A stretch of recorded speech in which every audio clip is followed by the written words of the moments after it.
Why wingers keep losing 1v1s and how to fix it. Chapter 1. Intro. I'm not here to waste your time.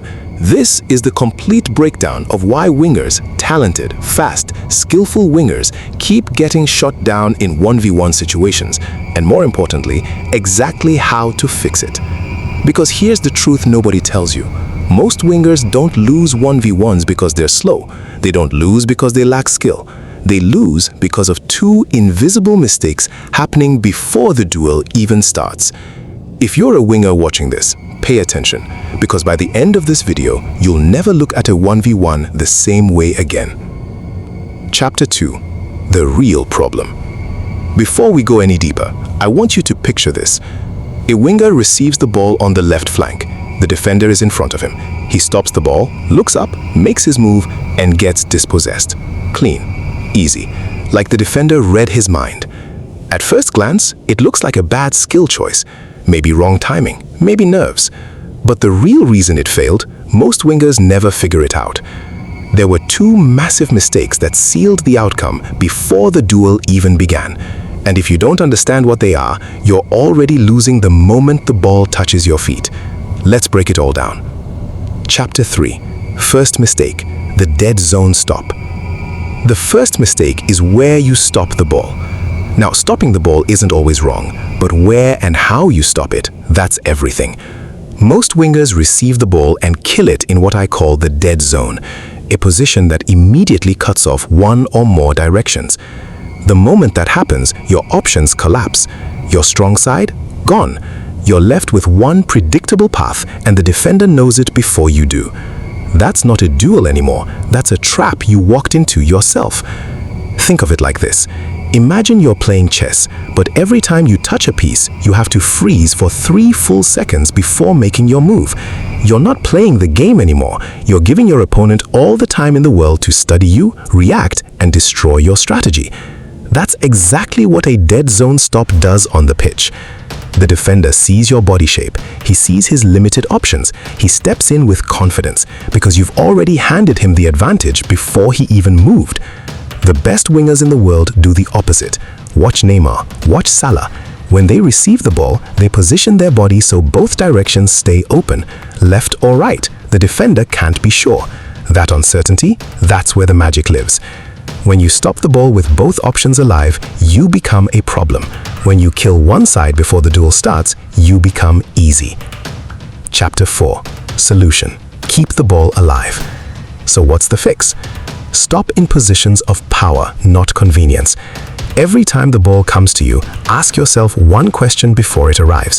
Where do I need my body to be so the defender can't commit? The elite wingers don't just receive, they receive with intention.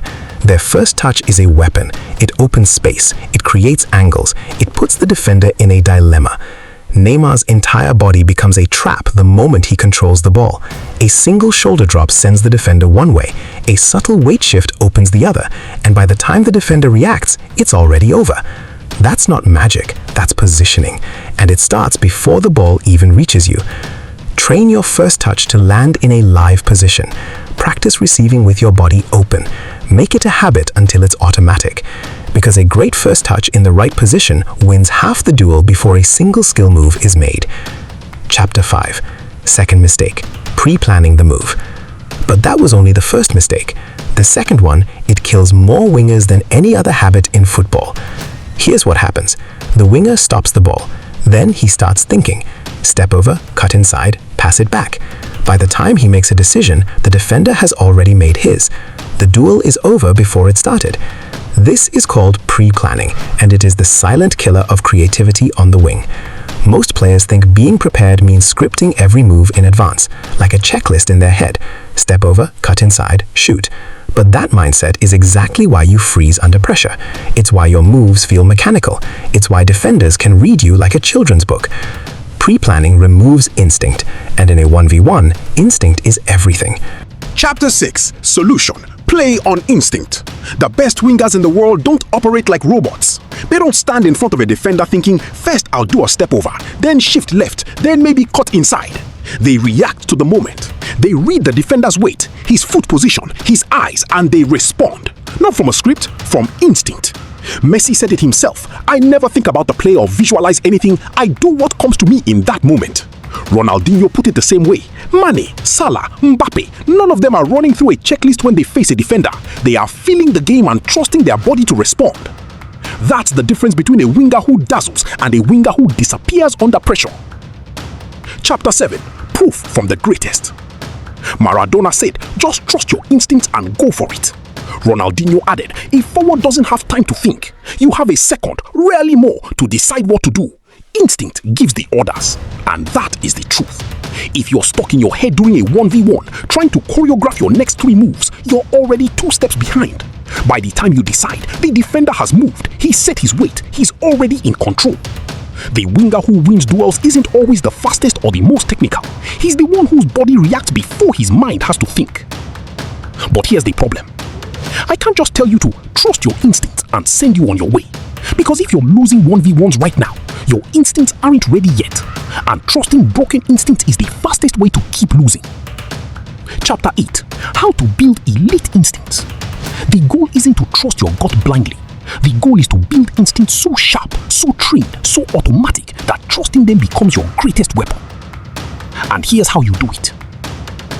Chapter 9. Step 1. Choose your 3 signature moves. Most wingers get this.